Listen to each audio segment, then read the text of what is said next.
My name is Sarah Bishop and I live in Waterford in Connecticut. I'm originally from New Jersey, New York area, but I've lived in England, I've lived kind of all over the place. And I started drawing when I was very little and making up stories. So the drawings and the stories sometimes come together, which is what we have here with sculpture.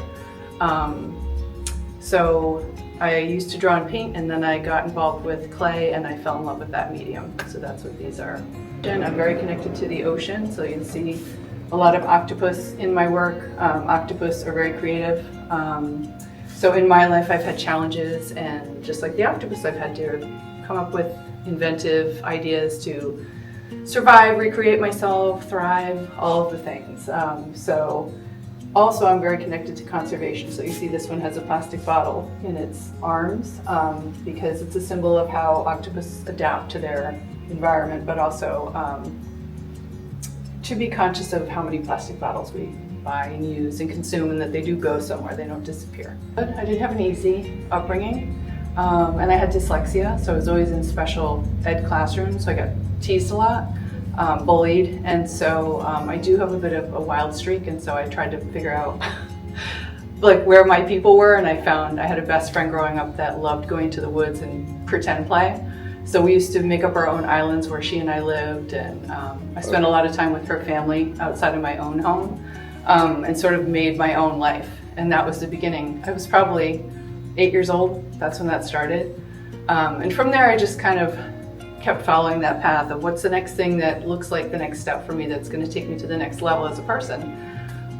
So after high school, I went to college in New Hampshire and didn't really like it.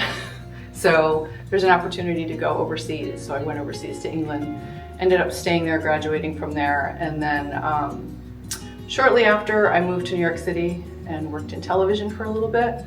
Loved it, lived there 10 years. And then for family issues, I decided to move back to Connecticut.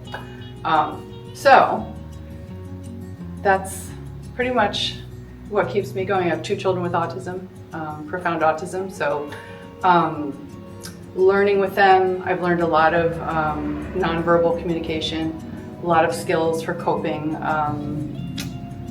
They've brought in a lot more spirituality, which I already had, faith, belief in something other than myself.